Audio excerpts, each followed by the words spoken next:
Welcome back. Welcome back to the Gemini channel. My name is Laura. If you're new to my channel, I'm going to do a general message for Gemini.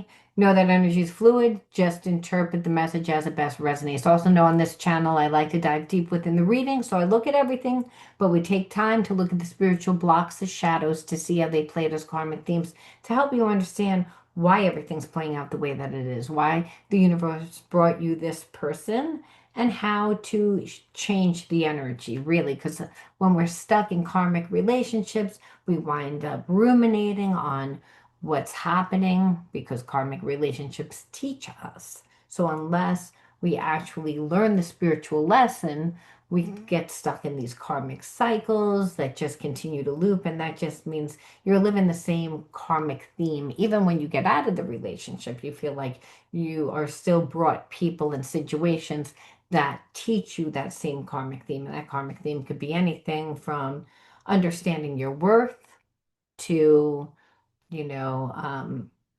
learning how to set boundaries, how to use your voice to ask for what you need. Again, and any spiritual lesson is going to teach you again pretty much how to value yourself. A lot of times we don't see how we undervalue ourselves. And it's really by who we choose to be around, who we choose to entertain, and who we allow to affect us on an emotional level. Because there's some people that just are so stuck up that think that they're better than everyone, and they want to make you feel as if you're less than, by what they do. But see, if your cup is full all the way, whatever they do doesn't affect you. And that's the beauty of being able to heal.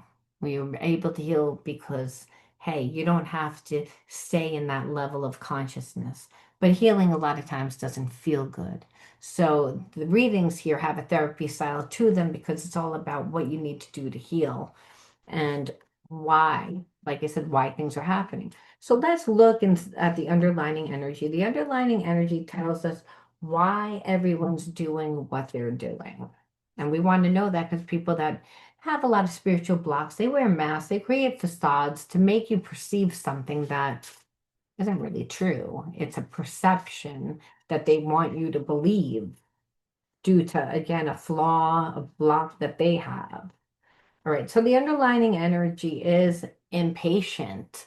So the underlining energy is impatient. I feel like for a long time, you were impatient and then you don't have like a connection anymore to this person. And because you don't have a connection to this person anymore, they don't feel you anymore. And what they're saying is, wow, a lot of time has gone by. I wasted a lot of time. And so they actually were waiting for you to come back. And now it's like what they're realizing is that you're most likely not coming back.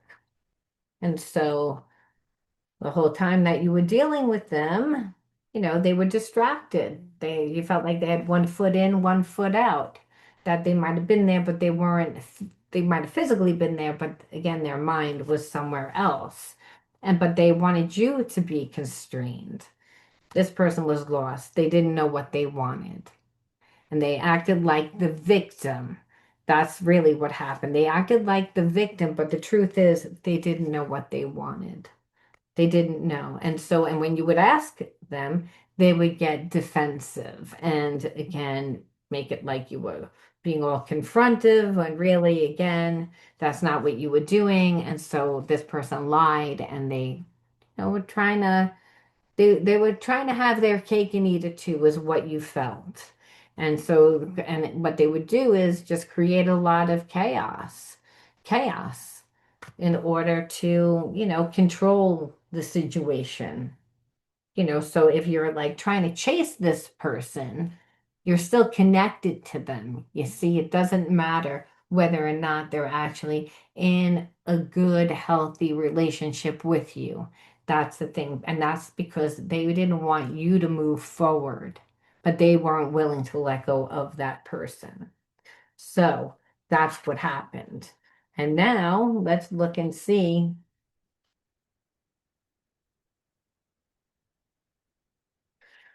what else. Again, let's see, the thing is, you with our secret desire. that wound up, I feel like, getting out of hand. They wound up, and even if they didn't act on it, it was like they just couldn't help it.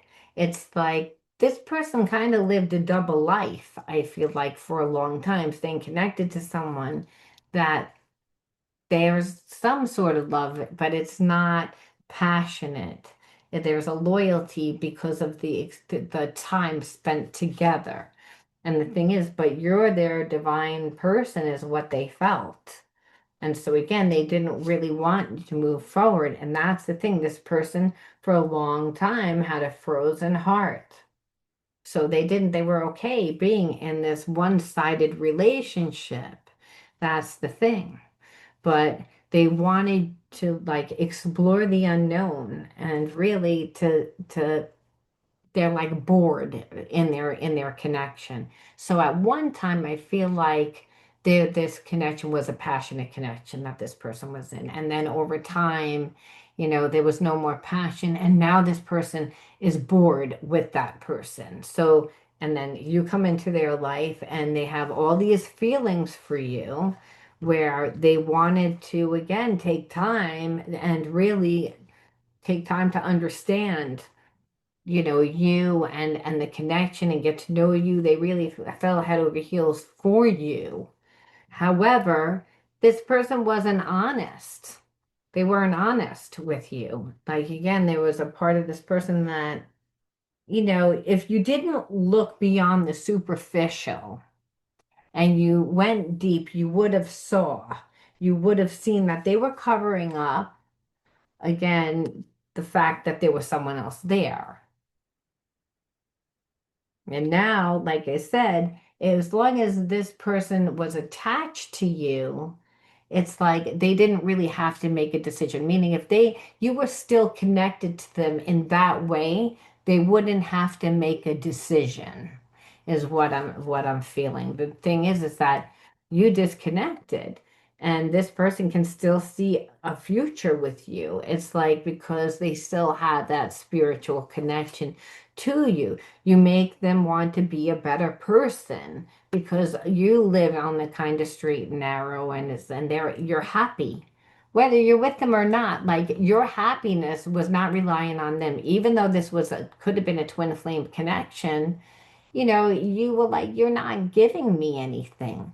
You're keeping me on the hook, keeping me on the shelf per se, but but you're not getting to know me. You're not building strong roots with me, and so in the end, what you felt like, well, at the end, if you're not emotionally giving me anything, then really it's just a fling. This person wanted you to think that so that you would fight more. And the thing is, this person has sexual fantasies about you because, you know, you are a twin flame connection. And the thing is, they're not getting that from the connection that they're in. And so that's again, the twin flame says it again. So that's the problem. They're in a karmic connection with someone that they don't really have those feelings for, but they're comfortable. And that karmic person is comfortable or was comfortable. This person thinks the world of you. And the thing is that you would never put up with that. And that's why this person actually has feelings for you. Because what they see is that the karmic knows that they don't really have a desire, but they're willing to like live that way where, this person that's connected to you actually wants more in their life, but they didn't know that until you walked away. Because again, now they're reminiscing about like the connection that you had. And so they wish they could take everything back. They want to work things out because again, you walked away, and that's where they are right now. Um, you know, they feel like right now that they know that they can't give you what you need though, and that's the thing. So they want to work things out, but they know that it's going to be really difficult to get out of that connection with that karmic. But it's not really, it's that this person doesn't want to let go of the fact that since there's no love there, the karmic does a lot for this person. because it's a codependent connection. So this person would actually have to stand on their own 2 feet. They'd actually have to do what they needed to. You know, this person like wants to get back together with you, but they're afraid. And they're afraid because again, things got very intense for them because of the connection and they run from you and there's a sense that they might do that again because they know that, listen, they've been in a dead connection. They have past issues already with you where they lost you in a past life. And they do feel like, you are the love of their life. But at the time, they really, it's like they saw it, but they didn't. It's like there was a sense of, still having clouded vision because as long as that person's there, well, there's a lot of guilt. And that's the thing this person needs to heal the karmic, that like break that karmic contract and heal their own spiritual blockages. And that's really what it is. This person has to deal with things before they can really give you the love that you need. They can't love you until they heal. And that's what this is about. It's like you make them want to do that. But do they know how to do that? No. It's like you're the reminder. So this person didn't really handle the connection in a real great way because they're not healed. Like being with you requires them to step into a better energy, and that means like ending this karmic connection, which means that they need to be their own person. It means they need to take responsibility. It means no one's going to do their laundry or their cooking or their cleaning or, do whatever it is and allow them to stay in a low vibration and just have a fling here and there. Like that's the thing. They can either stay in that life that what they're seeing is not fulfilling and it's boring, or they could have been in this connection. And there's a part of this person that still wants this connection and can still see themselves because, listen, that connection is not gone. But they need so much healing before they can love again. They can't love anybody, not just you, but you hold to a standard that it really is where they should be at, because you love yourself. That's why you inspire them in so many ways. Your cup is full without them, where that karmics isn't. That karmics is, codependence. So we have to see, why did you attract this person into your life? You're a mirror of whom, what comes into your life, right? So let's take a peek and let's look at what those are. That's C2, that's 3, that's 4, that's 5, and this is 6. And let's see what those are. And what it is shame, unworthy, neglect, self-love, protection, and hope. Well, we can see why you attracted a person that's connected to someone that thought that it would be okay to give you nothing while staying connected to someone else because they don't know what they want. They just don't want you to move forward because you're their twin flame. Um, that's like keeping you in a place of shame, making you feel unworthy. You grew up in an environment where a parent made you feel unworthy. Again, because they didn't give you the nurturing and the love, and that's exactly what this person did. And so again, it was needing to learn self-love because you weren't taught to love yourself. You were stuck in this place of shame because you weren't really protected.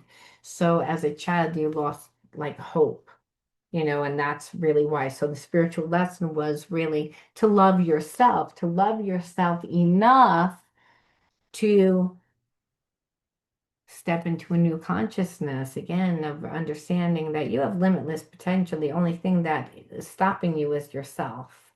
That this relationship is all about helping you to integrate all facets of yourself. Now it's time for you to go on you know, your path. So what your soul calls to you, just align your actions with your values and understand that all experiences, good or bad, are what, helps us grow and become the person that God intended us to be. So release control, but again, go with conviction and know that, again, you're a strong person. And being that you're a strong person, again, there's infinite possibilities on the horizon for you. Don't, again, limit yourself by being with a person that, again, doesn't even know what they want. You know, they don't know what they want, but they don't want you to move forward. They don't care that that's unfair. They're very selfish, and that's how you know you don't want to be with a person like that. I'm going to leave that there, Gemini. You let me know how you resonated. Oh, I usually pull one more card and I forgot. So I'm not going to leave that there. We're going to pull one more card because, again, Spirit says one more card because we always ended off with that. So Spirit just says positive thinking. Understand that your life is full of small patches of light. You direct your thoughts to that which bring you well-being. You place what is weighty for you in the hands of the universe. Little by little, the light awakens in your being and you find serenity. So it's, again, focus on the good things, because while you're on your journey, you know that you're going to have all different kinds of experiences. Not all experiences are going to bring you joy, but when we have make our life full by, again, feeding what emotionally fulfills us, well, then that's what we can focus on. We focus on the real friends that are in our life. We focus on the experiences that we want to feed. And again, the real relationships and relationships of all different kinds are going to emotionally fulfill you. And because understand, like, not everyone's going to love you. You're not $100 bill, you know, and so you're not going to be everyone's cup of tea. However, the right people will come into your life when you go with conviction and, again, understand who you are, that you're a strong person, and that you could be your true self. And then you become a magnet for energies that are more in alignment with who you are today, not the wounds of the past. Now I leave it there. I'll talk to you guys soon, Gemini. Love you. Bye.